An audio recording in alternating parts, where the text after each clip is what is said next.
नमः पार्वती पतये हारा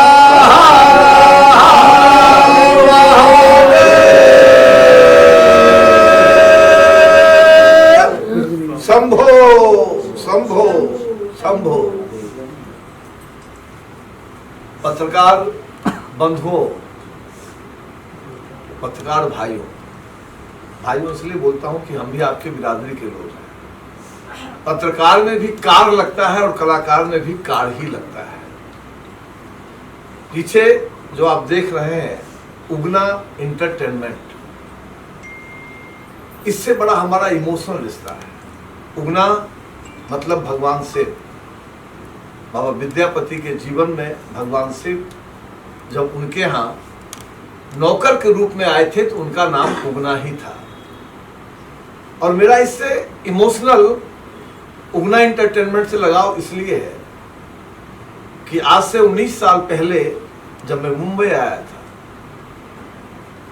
तो कलाकार लोग कार्ड बनाने सिंटा में और कहीं जाते थे, और मैं जीवन में पहली बार कार्ड बनाने कलाकार का नहीं गया था, कार्ड बनाने प्रोड्यूसर का गया था एमपीटीटी में।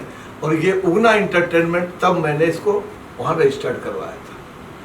और उगना एंटरटेनमेंट से ऐसा लगाव था मेरा कि मैंने अपने जीवन में सबसे पहली जो एक फिल्म बनाई उगना रे मुड़कते गला, हिंदी में हे भोलेनाथ, जो फिल्म बनाई और फिल्म काफ़ी हमारी भोलेनाथ की कृपा से बड़ी प्रसिद्धि पाई।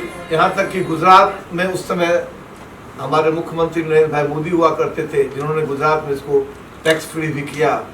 उन्होंने खुद भी फिल्म देखी थी और उस फिल्म को देखने के बाद 1 लाख लोगों के बीच में सूरत में उन्होंने मुझे मिथिला का पाग पहना के सम्मानित भी किया था। और आज वही उगना एंटरटेनमेंट एक कलाकार के रूप में मुझे स्थापित किया था। उस समय आप सभी को पता है कि मैंने जितने भी धारावाहिक किए, जितने भी शोज किए, जितने भी फिल्में की, अभी हमारी हाल में एक फिल्म आई थी शमशेरा, संजय दत्त रणबीर कपूर के साथ। अभी एक और फिल्म आ रही है धर्मा प्रोडक्शन का, रॉकी रानी की प्रेम कहानी, आलिया भट्ट और रणवीर सिंह जया बच्चन के साथ। और फिर से मैं एक शुरुआत किया हूँ। और ये जो शॉर्ट फिल्म, कहने के लिए शॉर्ट फिल्म है, इसकी सारी शूटिंग मैं लखनऊ में कर रहा हूँ। लखनऊ में करने का मात्र मेरा एक मकसद है, वहाँ की संस्कृति, वहाँ का जो रहन सहन है, आज के समय का जो लखनऊ है।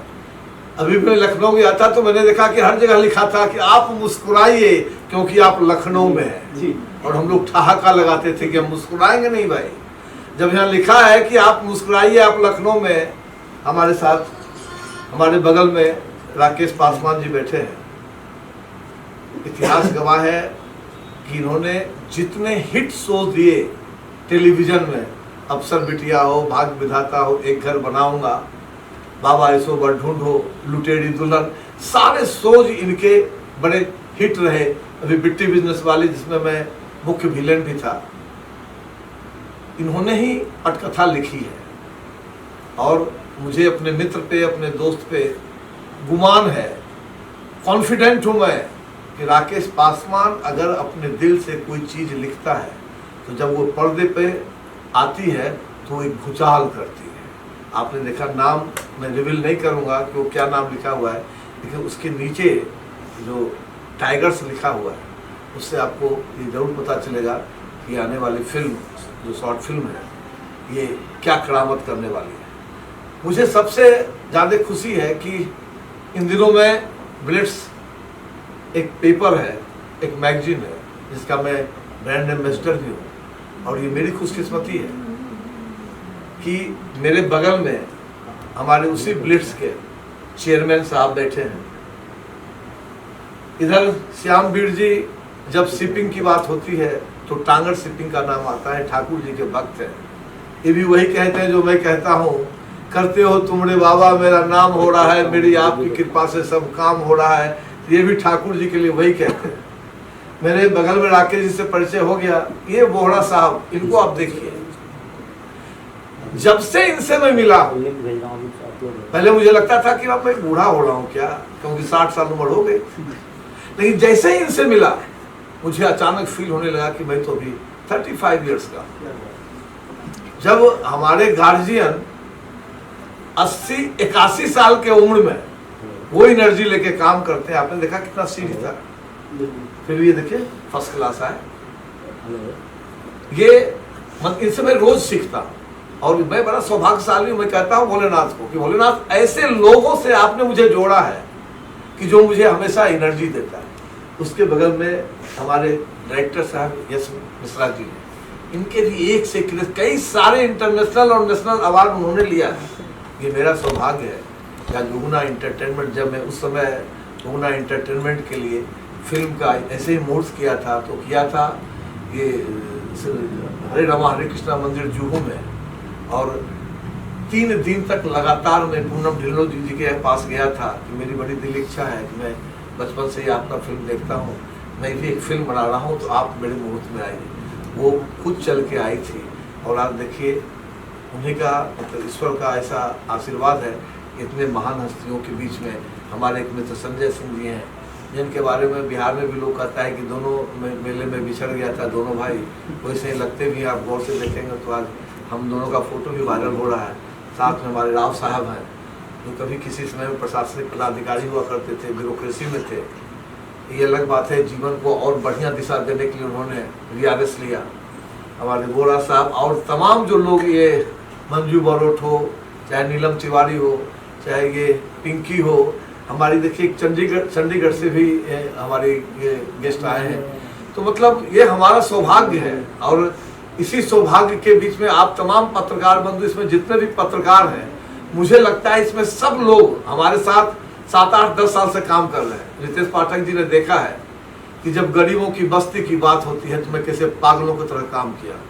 अभी सलील चोपड़ा जी ने जो वहाँ अभी हमारे साथ प्रेस कॉन्फ्रेंस में उन्होंने जब ये कहा साजिद खान की बात, तो मुझे आज भी पता है, पत्रकार को भी बंधु को पता है कि जब वो केस चला था तो मैं साजिद खान का क्या हालत किया था, घर से निकलना बंद कर दिया था। अन्याय के खिलाफ लड़ना, ये हमारा, मुझे ऐसा लगता है ना कि अगर मैं नहीं लड़ पाया झूठ के खिलाफ, अन्याय के खिलाफ, और गरीबों को जब कोई दबाने की बात करता है उसके खिलाफ नहीं लड़ पाता हूँ, तो मेरा जमीन मुझे ललकारता है। उन लोगों ने देखा है, दिन हो या रात हो, 1.25 लाख लोग रहते थे गणपत पाटिल नगर में, न पानी थी न बिजली थी, और आज के नेता लोगों ने उनको वोटर ID तक बना दिया था। और जब वोट लेने की बात होती थी तो वोट लेते थे, और जैसे ही पानी बिजली की बात होती थी कहते थे तो बस्ती अवैध है। आप सभी लोग गवाह हैं, ये तो बस्ती अवैध है, इसमें तो कुछ हो ही नहीं सकता है। वो लड़ाई लड़ी और परम पिता परमेश्वर भोलेनाथ की ऐसी कृपा हुई कि आज उस बस्ती में लाइट है, पानी है, बिजली है। जब उस बस्ती के लोग कभी कभी फोन करते हैं कि आजकल आप इधर क्यों नहीं आते हैं, हम के लिए, मैं जिस चीज़ के लिए उस बस्ती में आया था वो काम हो गया, जब कभी मौका लगेगा तो मैं आऊँगा। बहरहाल ये जो शॉर्ट फिल्म है, इसके लिए कहानी की बात जब आएगी तो मैं आपको कहानी नहीं बताऊंगा।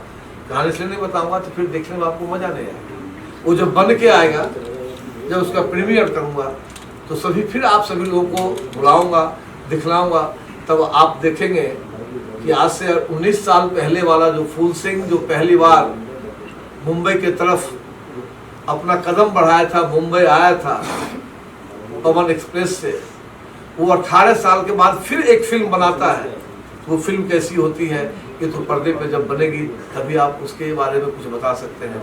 मैं फिर से सबको धन्यवाद देता हूँ, और मैं चाहता हूँ, चूँकि मैं लखनऊ में सारा शूटिंग कर रहा हूँ और हमारे साथ ब्लिट्स के चेयरमैन दीपक द्विवेदी जी भी हैं। मैं इनको मैं बड़ा भाई कहता हूँ, न छोटा भाई कहता हूँ, लेकिन सम्मान इसलिए इनका बहुत ज़्यादा करता हूँ। इस व्यक्ति ने भी मतलब गोल्ड मेडलिस्ट, लखनऊ यूनिवर्सिटी का एक प्रोफेसर अचानक अपनी नौकरी छोड़ता है और एक ऐसे क्षेत्र में आता है जिसको पत्रकारिता क्षेत्र कहते हैं, और आज 1942 की वो पत्रिका जिसे ब्लिट्स कहते हैं, फिर से उन्होंने जो एक आयाम दिया है ब्लिट्स को, मैं उनको बहुत बहुत धन्यवाद देता हूँ। और मैं चाहता हूँ एक बार दीपक जी के लिए आप सभी लोग, बैठे हुए लोग, जोरदार ताली मदद करें।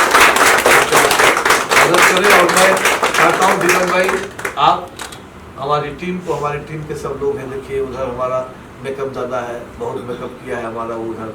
उसके बाद हमारी जो कॉस्ट्यूम्स डिज़ाइनर है वो है, ये आपके भुवनेश्वर वहाँ के हैं, उड़ीसा के कैमरामैन दादा है बड़े, मतलब। और राजेश जी ने ही इसको लिखा है, राकेश जी ने, तो मैं इसके बारे में बहुत कुछ कह नहीं सकता हूँ। मैं चाहता हूँ कि आप थोड़ा सा आशीर्वचन अपने से हमारी टीम को दीजिए। सर आपसे सवाल, इंडिया का जिक्र करें तो 1 महीने पहले आप इसके ब्रांड एम्बेसडर बने थे, मुंबई दिल्ली में तमाम जगह इसका ऑफिस ओपनिंग हो रहा है। 1 महीने का जो अचीवमेंट है एज ए ब्रांड एम्बेसडर, आज सलीम चोपड़ा भी प्रमोट किया पेपर को, क्या कहना चाहेंगे सर 1 महीने का जो सफर है? 1 महीना हमने बहुत ज़्यादा नहीं किया, मुझे जितना करना चाहिए मैंने कहा। मैं किसी चीज़ को मिशन के रूप में लेता हूँ। और पाठक जी, आपने मेरी लड़ाई को देखा है, बड़े करीब से देखा है। मिश्रा जी भी आए, संतोष प्रसाद जी किधर है, आपने भी देखा है। मैंने इसे बीड़ा उठाया है। और मैं अगर एक वजह मैं बोल रहा था कि मैं कभी कभी रूसी करंजिया जी ऐसा लगता है कि जिससे मेरे सपने में आते, ऐसा लगता है कि एक व्यक्ति मतलब 110 साल के बाद उस व्यक्ति का इसी पिछले महीने 15 सितंबर को हम उनका जन्मदिन मनाते हैं। और जिस तरह से वो कार्यक्रम हुआ ब्रिट्स का, उस हिसाब से अभी 1 महीना में मैंने कुछ नहीं किया है। मैंने एक संकल्प लिया है कि 3 महीने के अंदर, मतलब 14 जनवरी के बाद जो एक कार्यक्रम मुंबई में होगा, उसमें इस देश का शायद ही कोई ऐसा राज्य होगा, शायद ही कोई उस राज्य की भाषा होगी जिस भाषा में ब्रिट्स का पेपर नहीं छपेगा। ये मैं मिशन के रूप में लिया हूँ, एक जुनून के रूप में लिया हूँ, फौजी की तरह लिया हूँ। देखिए हमारे साथ हमारे कैप्टन कौन है, आप इनको देखिए, इनका अनुभव, इनकी ऊर्जा, और साथ में ही देखिए ये मंजू बरोट जो आईपीएल का सबसे जो बड़ा खेल जो आईपीएल है क्रिकेट का, उसका पीआर करती है, वो नीलम तिवारी। ये लोग ऐसे लोग जो हम अकेले ही चले थे जान ये मंजिल, मगर लोग यूं मिलते गए और कारवां बनता गया। वही 3 महीने के बाद जब मुंबई में ब्लिट्स का एक सेमिनार होगा और जब उसमें मैं सफलता पाऊंगा तो मुझे लगा कि शायद मैंने कुछ थोड़ा बहुत किया है। सर एक ओबराय एंटरटेनमेंट से रिलेटेड क्वेश्चन करना चाहूँगा कि तमाम उत्तर भारत समेत तमाम जगहों से लोग आते हैं, उनको बॉलीवुड में मुकाम नहीं मिल पाता, छोटे बजट की मूवी उनके अंदर टैलेंट होता है और निराश होकर होपलेस होकर चले जाते हैं। तो ओबराय एंटरटेनमेंट नए कलाकारों को किस तरह से प्रमोट करेगा, किस तरीके से मौका देगा? ये बहुत अच्छा प्रश्न आपने किया। जब मैंने हे भोलेनाथ फिल्म बनाई थी दीपक भाई, सिर्फ एक कैमरा असिस्टेंट था जो संतोषी माँ में असिस्टेंट था कैमरा मैन, कंधे पे लेके जो कैमरा मैन तो बड़े होते हैं, कैमरा असिस्टेंट भी होता है जो कैमरा लेके लाइट उठ लेके चलता है। एक सिर्फ वो पुराने थे, स्पॉट बॉय से लेके राइटर से लेके प्रोड्यूसर तो मैं ही था, प्रोड्यूसर से लेके ऐसा कोई कलाकार नहीं था कि उससे पहले उसने किसी फिल्म या किसी टेलीविजन में भी काम किया। मेरी हमेशा कोशिश होती है। देखिए एक से एक ड्राइवर यूपी बिहार के यहाँ आता है, मैं कलाकार को ड्राइवर भी कहता हूँ।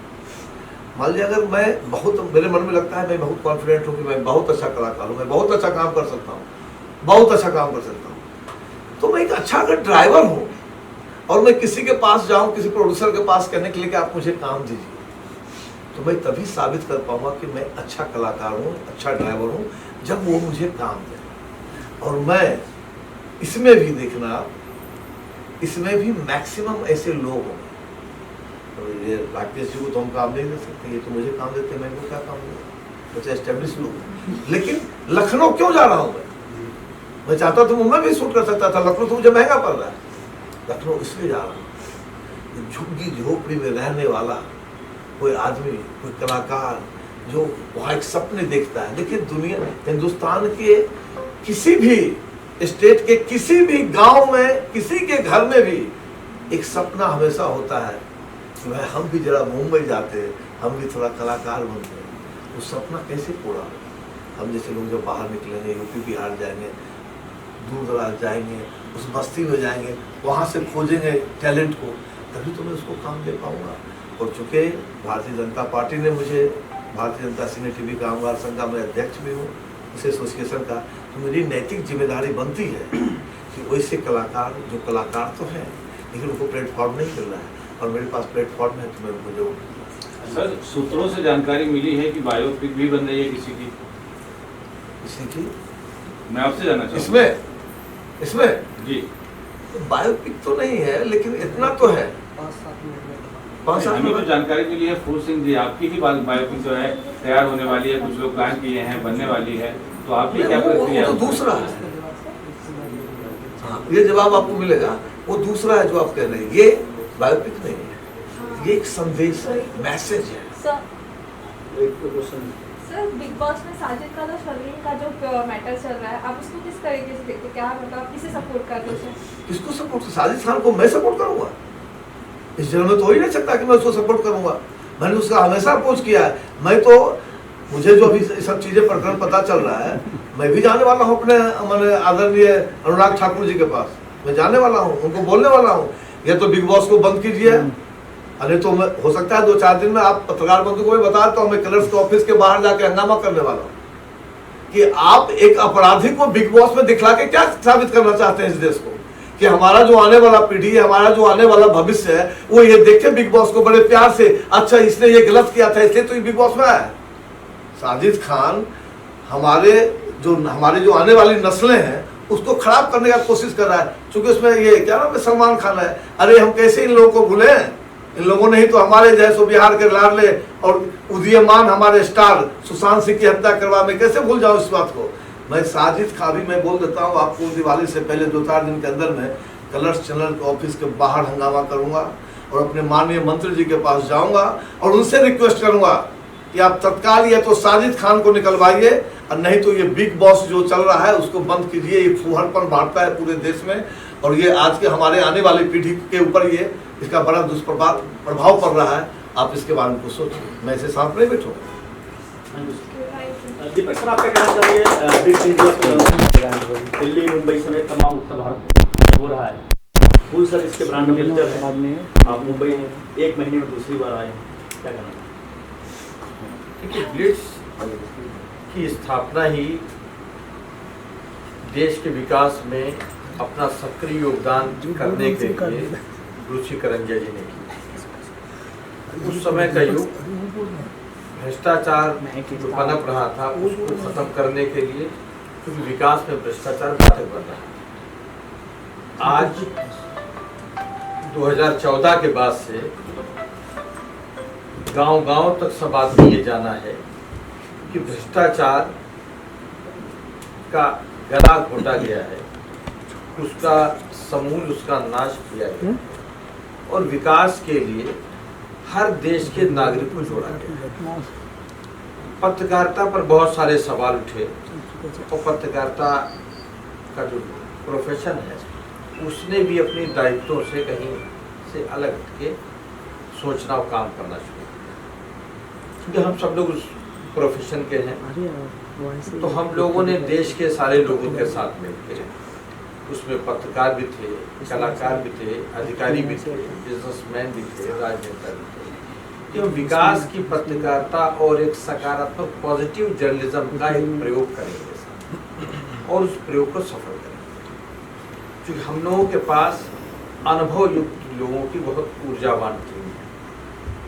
तो उस टीम का सारे देश में समर्थन मिल रहा है और हम ये सारी दुनिया को दिखा देंगे कि पत्रकार जिसकी आज़ादी के समय भी महत्वपूर्ण भूमिका थी, आज़ादी के बाद जो विकास का एक नया युग शुरू हुआ 2014 से, उसमें भी पत्रकारों की भूमिका उतनी ही महत्वपूर्ण है और वो सकारात्मक दिशा में अपना सक्रिय सहयोग दर्ज कराएं।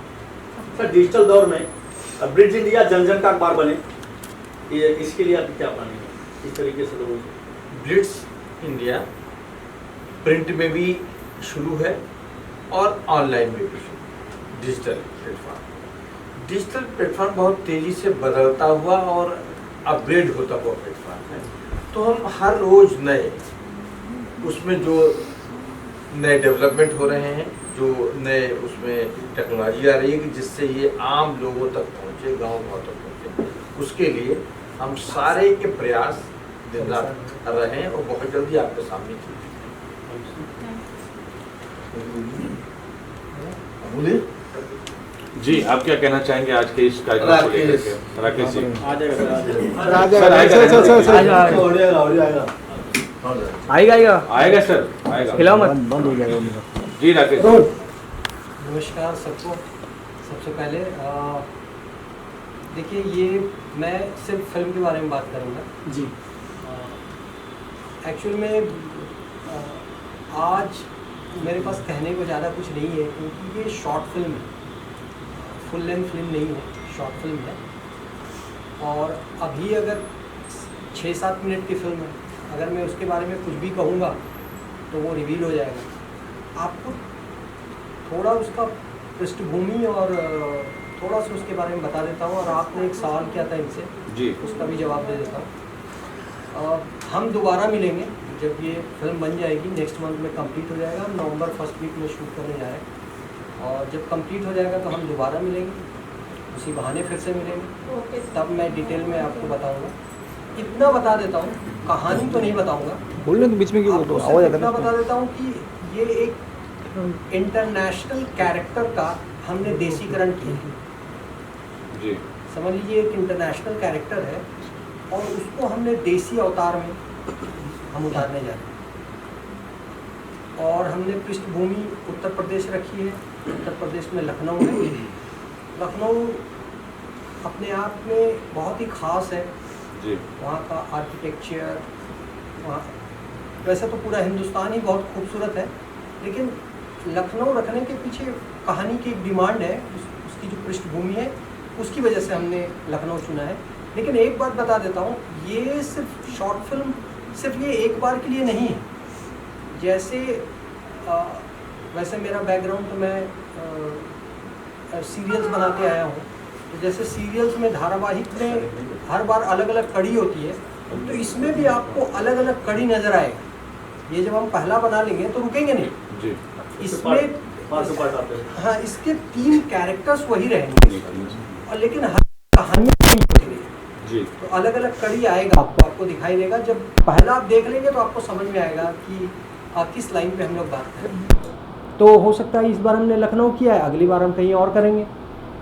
कैरेक्टर यही 3 रहेंगे, लेकिन कहानी और किस पृष्ठभूमि चेंज होती रहेगी। एक ही है। आपका जो सवाल था कि बायोग्राफी नहीं है इनका, क्योंकि 6-7 मिनट की फिल्म में बायोग्राफी नहीं बता सकते आप। हाँ, एक बात जरूर है जो आपने उससे मिलता जुलता, एक रियल हीरो की कहानी जरूर मिलेगी इसमें। रियल हीरो तो नहीं है, फिक्शन कहानी है। लेकिन इनका जो जैसे ये सार्वजनिक जीवन में हैं, जी, जो जिस तरह का ये कार्य करते हैं, उसकी थोड़ी सी झलक आपको उस फिल्म में जरूर दिखाई देगी। फिक्शन रूप में ही है, लेकिन वो थोड़ा सा झलक दिखाई देगा। तो मैं बायोग्राफी नहीं बोल रहा हूँ उसको, लेकिन उसकी झलक आपको जरूर दिखाई देगा। तो थोड़ा सा इंतज़ार करिए, नवंबर में हम लोग दोबारा मिलेंगे जब फिल्म कंप्लीट हो जाएगी। एक्चुअल में मैं आज सहज नहीं था मिलने के लिए, क्योंकि सहज इसलिए नहीं, ऐसा नहीं कि मिलना नहीं चाहता था, लेकिन मैं कुछ कह नहीं पाऊँगा, मैं जानता था ज़्यादा कुछ कह नहीं पाऊँगा। तो जब हम दोबारा मिलेंगे, हम आपको फिल्म दिखाएंगे, तब बातचीत करने के लिए ज़्यादा कुछ होगा। इनफैक्ट जब फिल्म बन जाएगी तब आपके भी बहुत सारे सवाल होंगे, और आप ज़्यादा तब तसल्ली से बात होगा। राकेश जी, आपसे आपके सवाल कि फुल सिंह जैसे शख्सियत के साथ आपने पहले काम किया है, अब इनकी होम प्रोडक्शन कंपनी उगना एंटरटेनमेंट के बैनर तले आप काम करेंगे। ऐसे एक सीनियर आर्टिस्ट, सोशल वर्कर के लिए क्या कहना चाहेंगे? ये सोशल वर्कर और सीनियर तो नहीं पता, मेरे मित्र हैं तो सोशल वर्कर और वो तो हैं, वो तो, लेकिन सबसे पहले हम लोग पुराना, हम मतलब काम करते हुए हम लोग मित्र बने। ऐसा नहीं कि हम मित्र थे और फिर हमने काम किया। हम सब एक ही क्षेत्र से आते हैं, और यहाँ हम लोग एक आपको अगर आप लोगों को याद हो, भाग्य विधाता एक सीरियल था, वो बहुत फेमस था। हाँ, तो उसमें वो लिट्टी मामा का कैरेक्टर करते थे, तो वो मेरा ही सीरियल था। तो वहाँ से हम जुड़े, और फिर हमारी दोस्ती बहुत गाढ़ी होती गई। और अब तो कुछ लोग हम लोग को 2 बैल कहते हैं, ऐसा भी कहते हैं बहुत सारे लोग। तो दोस्ती है बाकी। बोरा साहब, आप क्या आशीर्वाद देना चाहेंगे ब्रिज इंडिया परिवार के? मैं तो इनको ब्रांड एम्बेसडर को सबकी तरफ से आशीर्वाद देता हूँ, ये फिल्म बड़ी सक्सेसफुल हो, जो इन्होंने कार्य किए हैं, मेरा तो इनसे जो तारुफ है करीब 2 महीने पहले से है। मैं इनको बहुत अच्छा इंसान समझता हूँ, गरीबों की मदद करते हैं। और मेरे पीछे वो बस्ती है जहाँ पे ये आते हैं, जिसका उद्धार इन्होंने किया है, पानी बिजली दी है। मेरे यहाँ भी काम करने वाली वहीं से आती है और अब बोलती है, अखबार बांटने वाला वहीं से आता है। वो कहता है जी अब तो पानी अंदर आता है, नल लग गया है, हमारा वॉशरूम भी अंदर हो गया है। तो सब काम इन्होंने किए हैं। इसके लिए उनके लिए तो हम 24 घंटे प्रार्थना करते हैं कि उसको तरक्की करे सर। गोरा साहब ने हमारे चूँकि सीनियर भी हैं और हमारे समाचार पत्र का उनके निर्देशन चल रहा है, तो आज समापन के तौर पर मैं एक कहना चाहूँगा कि फूल सिंह जी को अगर किसी एक्टर को छोटा बड़ा हो सकता है, ख्याति कम ज़्यादा हो सकती है, लेकिन ढूंढ के उनको ब्रिट्स का ब्रांड एम्बेसडर बनाया गया। इनके बारे में जब शायद बहुत कम ही लोग जानते हैं, इन्होंने बताया भी कि ये मुजफ्फरपुर से इन्होंने जो अपनी पत्रकारिता की यात्रा शुरू की और आज तक का जो सफ़र पूरा किया उसमें बहुत सारे लोगों संघर्षों को किया। इनकी पहचान का जो हमने जो मैसेज रिसीव किया, जिसके आधार पे कि फूल सिंह ये वक्त मुश्किल में मुस्कुराते हुए चल देते हैं, ये वक्त मुश्किल में मुस्कुराते हुए चल देते हैं, राहे दुश्वार को पांवों से मसल देते हैं। ये वक्त मुश्किल में मुस्कुराते हुए चल देते हैं, राहे दुश्वार को पांवों से मसल देते हैं और बुज़दिलों को बदल देता है ज़माना हरदम। मतलब एक कमज़ोर हमदर्द लोगों को बुज़दिलों को बदल देता है ज़माना हरदम। फूल सिंह वो है जो ज़माने को बदल देता है।